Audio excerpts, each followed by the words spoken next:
নমস্কার, কেমন আছো সবাই? আমার একটি নিউ ব্লগে সবাইকে স্বাগত জানাই। আমি মুন্না, কলকাতা ওয়েস্ট বেঙ্গল থেকে। কে কোথা থেকে অবশ্যই জানিও। এটা একটা নিরামিষ আলুর দম রেসিপি। ঠাকুর বাড়ি যেরকম ধরনের যে রান্নাগুলো হয় সেই ধরনের একটু বানানোর চেষ্টা করলাম। টেস্ট অসাধারণ হয়েছিল। তোমরা কেউ যদি এইভাবে না বানিয়ে থাকো অবশ্যই একটু বানিয়ে দেখো, আশা করি ভালো লাগবে। কালারটাও দুর্দান্ত হয়েছিল আর খেতেও অসাধারণ লেগেছিল। আমি ভাবতেই পারিনি যে এতটা সুন্দর লাগবে খেতে। এমনি নর্মালি আলুর দম আমি বানাই, কিন্তু এটা একটু অন্যরকমভাবে বানিয়েছিলাম। আমি প্রথমে মশলা পেস্ট করলাম আদা, মটরশুঁটি আর শুকনো লঙ্কা, এগুলোকে একটু পেস্ট বানিয়ে নিলাম। তারপর আর একটা পেস্ট বানালাম কাজু, কিশমিশ আর কিছু পেস্তা দিয়ে। কাজুর পরিমাণটা একটু বেশিই দিয়েছিলাম, কিশমিশও মোটামুটি দিয়েছিলাম, পেস্তাটা কম দিয়েছিলাম।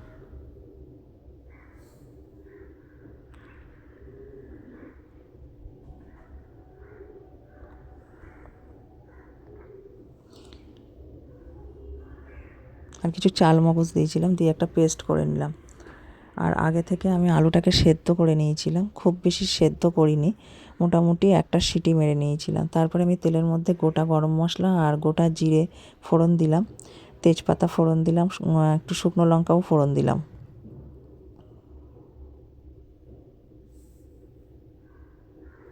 আর যে মশলাটা করে রেখেছিলাম আদা, শুকনো লঙ্কা আর মটরশুঁটি পেস্ট, সেটা দিয়ে দিলাম, দিয়ে একটু ভাজা ভাজা করতে থাকলাম।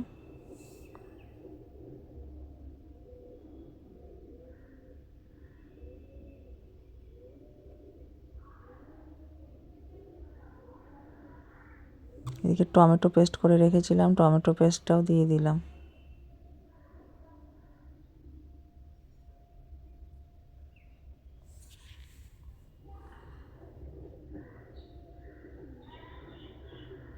তারপর এদিকে লবণ, হলুদ, ধনে গুঁড়ো, জিরে গুঁড়ো আর একটু কাশ্মীরি লঙ্কার গুঁড়ো কালারের জন্যে। আগে যদিও শুকনো লঙ্কা দেওয়া, এই মশলাগুলো সব একসাথে দিয়ে দিলাম, দিয়ে একটু নাড়াচাড়া করতে থাকলাম।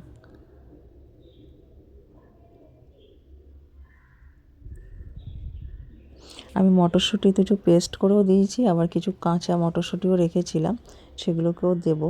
তেলের ওপরে আমি মটরশুঁটিটা দিই না, তেলের ওপর দিলে খুব ফাটে। তারপর যখন বেশ তেল ছেড়ে বেরিয়ে গেল, এবার এই সেদ্ধ করা আলুগুলোকে আমি দিয়ে দিলাম।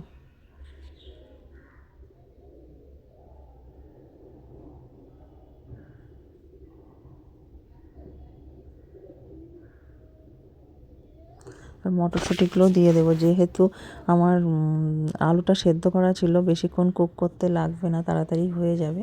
আর মটরশুঁটিগুলো দিয়ে দিলাম, দিয়ে বেশ একটু নাড়াচাড়া করে টোরে তারপরে আমি এদিকে এই যে পেস্ট ছিল, যে কাজু কিশমিশ বাটা, এই পেস্টটা আমি দিয়ে দিলাম। পেস্টটা পুরো এঁটে গেছিলো, মানে নামানোই যাচ্ছিলো না, জলটা খুব বেশি আমি দিইনি। তারপরে আবার এটা ভালো করে ধুয়ে দিয়ে দেবো।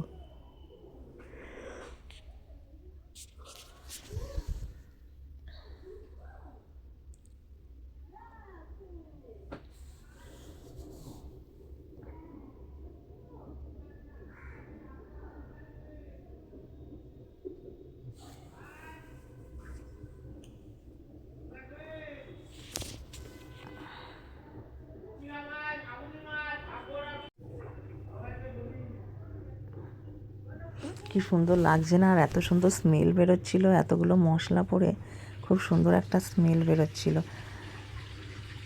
তারপরে আমি একটু দই ফেটিয়ে রেখেছিলাম জল দিয়ে, একটু দই সেই ফাটানোটাও আমি দিয়ে দিলাম।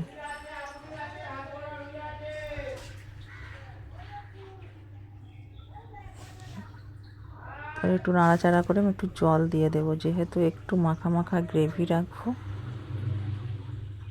একটু টেস্ট ব্যালেন্সের জন্য একটু বাতাসা দিয়ে দিলাম, একটু হালকা মিষ্টি না দিলে হয় না, আমরা যদিও একটু মিষ্টি মিষ্টিই পছন্দ করি। খুব সুন্দর টেস্ট হয়েছিল। ড্রাই ফ্রুটের পেস্ট তো, ওই জন্যই হয়তো বেশি ভালো লেগেছিলো। জলটা খুব বেশি দেবো না, জলটা সামান্যই দেবো।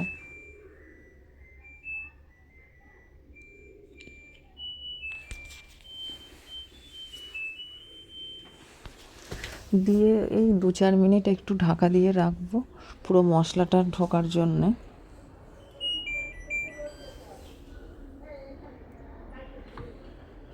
তারপর ওপর থেকে একটু কাসুরি মেথি আমি ছড়িয়ে দিলাম, আর একটু গরম মশলা ছড়িয়ে দেব। তো কেমন লাগলো সবাই জানিও। এগুলো গরম ভাতে খুব সুন্দর লাগে, বা নান, রুটি, পরোটা, যে যেটা দিয়ে খুশি খেতে পারো।